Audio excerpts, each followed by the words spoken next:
धन्यवाद अध्यक्ष महोदय. या अतिशय महत्त्वपूर्ण अशा बिलावर मला बोलण्याची संधी दिल्याबद्दल वित्तीय संस्थांमधील ठेवीदारांच्या हितसंबंधाचे रक्षण करण्याकरता हे जे बिल राज्य शासनाने आणलं आहे त्याबद्दल मी मंत्री महोदयांचे आणि विशेषतः आपले मुख्यमंत्री माननीय देवेंद्र फडणवीस साहेबांचे मनापासून आभार व्यक्त करतो. अतिशय संवेदनशील मनाने आणि ठेवीदारांचा वर जे संकट येतं त्या संकटाची जाणीव ठेवून हे बिल या ठिकाणी सरकारने आणलेलं आहे.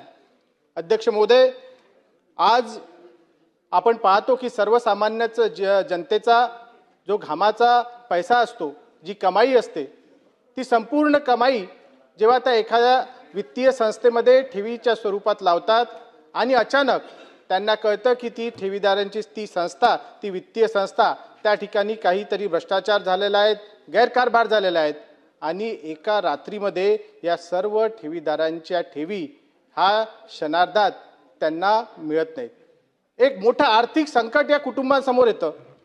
ते संकट एवढं भयावह असतं की आपल्या मुलांच्या शिक्षणाचं काय, मुलींच्या लग्नाचं काय, त्यांच्या भविष्याचं काय, आपल्या उर्वरित आयुष्याचं काय, असे अनेक प्रश्न या ठेवीदारांपुढे समोर असतात. आणि फक्त मोठ्या शहरी क्षेत्रामध्येच नाही तर छोट्या छोट्या ग्रामीण भागामध्ये अनेक पतसंस्था, अनेक वित्तीय संस्थांच्या गैरकारभारामुळे हजारो लाखो कुटुंब रस्त्यावर येताना आपण पाहिलेले आहे अध्यक्ष महोदय. आणि आतापर्यंतचा इतिहास असा आहे की एकदा बँक बुडाली तर कुठल्याही ठेवीदाराला त्याचे पैसे मिळत नाही अध्यक्ष महोदय. आणि त्यामुळे ज्या विश्वासाने ठेवीदार त्या संस्थेमध्ये, त्या पतसंस्थेमध्ये पैसे गुंतवणूक करतो त्याच विश्वासाला तडा या ठिकाणी जात असतो. आणि दुर्दैवाची बाब आहे की आतापर्यंत सरकारच्या माध्यमातून त्या ठेवीदारांवर न्याय मिळवण्यात आपण कुठेतरी कमी पडलेलो आहे अध्यक्ष महोदय. अध्यक्ष महोदय, एखाद्या ठेवीदाराचे पैसे ज्यावेळेस बँकेमध्ये ठेवतो आणि त्यातल्या गैरकारभारामुळे ती बँक बंद पडते तेव्हा तो जो ठेवीदार असतो त्याला असं वाटतं की आता आपले पैसे कधीच मिळणार नाही. आणि आपण हे सर्वसामान्यमध्ये पाहतो. आपल्या वर्धा जिल्ह्यातलीच अध्यक्ष महोदय एक आत्ताचं 3-4 वर्ष अगोदरचं उदाहरण आहे. शेतकरी महिला नागरी बँक एक संस्था होती. त्या संस्थेच्या संचालकांनी विविध ठेवीदारांच्या माध्यमातून जे पैसे गोळा केले ते पैसे, त्या पैशातनं प्रॉपर्टीज, आपल्या नातेवाईकांच्या माध्यमातून कर्ज उचलून प्रॉपर्टीज घेतल्या, अनेकांचे उद्योगधंदे सुरू केले. कालांतराने ते इन्व्हेस्टमेंट असेल, उद्योगधंदे असेल, हे नुकसानीत गेलेत. आणि त्या संस्थेचं जे कर्ज आहे ते कधीही भरून निघण्यासारखं झालं नाही आणि अडचणीत आले ठेवीदार.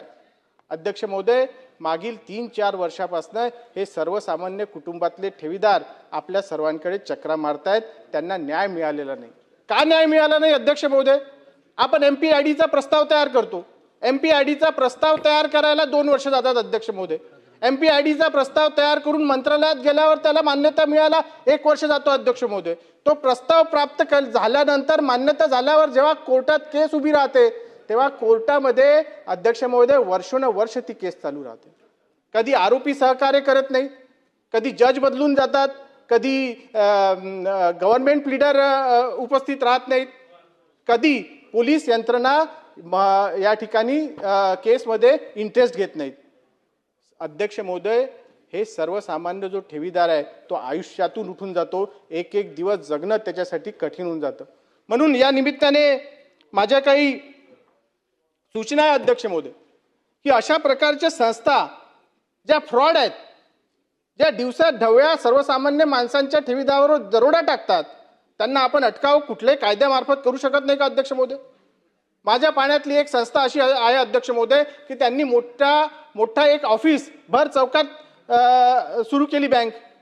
त्याचं ॲडव्हर्टाइजमेंट केलं, लोकांकडनं ठेवी जमा केल्या, परंतु अध्यक्ष महोदय एकाही माणसाला त्यांनी कर्ज दिलं नाही. या सर्व ठेवी तो बँक चालवणारा जो मॅनेजर होता तो आपल्या घरी घेऊन जायचा अध्यक्ष महोदय. आणि एक दिवस बँकेला कुलूप लावून तो पळून गेला अध्यक्ष महोदय. या ठिकाणी सहकार विभाग आहे, पोलीस विभाग आहे, महसूल यंत्रणा आहे, कुणाच्याही लक्षात हे कसं का नाही आलं अध्यक्ष महोदय?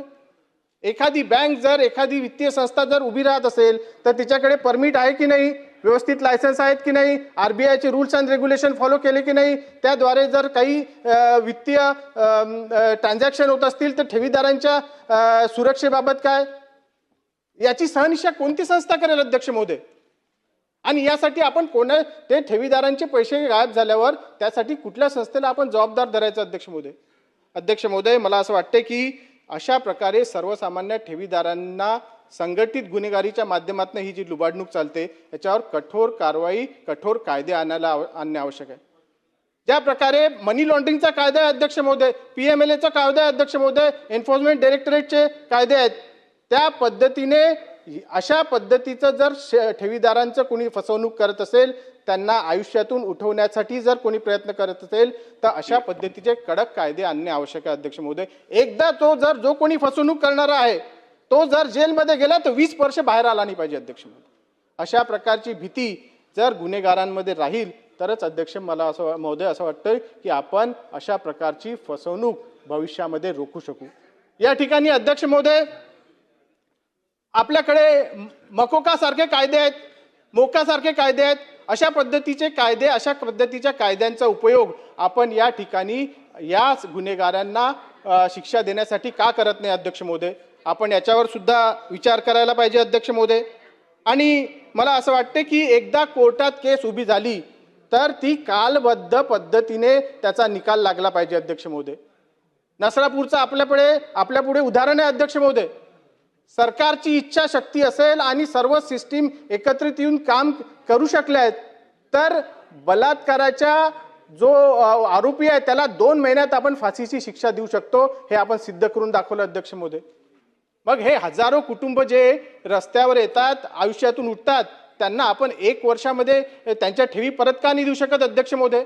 10 15 वर्ष किंवा त्यानंतर ठेवी मिळत सुद्धा नाही अध्यक्ष महोदय. म्हणून मला या बिलाच्या निमित्ताने सरकारकडे सूचना आहेत की अशा पद्धतीच्या ज्या केसेस आहेत, MPIDच्या ज्या केसेस आपण कोर्टामध्ये उभं करतो त्या फास्ट ट्रॅक कोर्टात उभा करायला पाहिजे. त्या ठिकाणी कठोर कायदे वापरण्यात आले पाहिजे आणि कालबद्ध पद्धतीने त्या ठेवीदारांना त्यांचा जो काही इन्व्हेस्टमेंट आहे ते मिळालं पाहिजे, यासाठी काळजी सरकारने घेतली पाहिजे. अध्यक्ष महोदय, या ठिकाणी मी सरकारला अजून एक महत्त्वाची सूचना करू इच्छितो की जसा पावसाळा आला की जसा कुत्र्याच्या छत्र्या उगवतात तसा आजकाल अध्यक्ष महोदय या फायनान्शियल इन्स्टिट्यूट गावोगावी उभे झाले आहेत. काही ठिकाणी ग्रामीण भागामध्ये मायक्रो फायनान्सिंगच्या माध्यमातून अनेक पतसंस्था, अनेक काय अध्यक्ष महोदय. पण अशा संस्थांपासून जागरूक राहिलं पाहिजे. एखाद्या संस्थेमध्ये जेव्हा आपण ठेवी गुंतवतो तेव्हा काय पाहिलं पाहिजे, काय पाहू नये, त्याच्यासाठी काय आपल्याला काळजी घेतली पाहिजे, याची जनजागृती करणं अत्यंत आवश्यक आहे अध्यक्ष महोदय. आज सर्वसामान्य माणसांमध्ये फायनान्शियल अवेअरनेस हे अतिशय कमी आहे, पण ते फायनान्शियल अवेअरनेस इन्व्हेस्टमेंटच्या बाबतीत वाढवणं सुद्धा सरकारने हे कार्यक्रम हाती घेतला पाहिजे अध्यक्ष महोदय.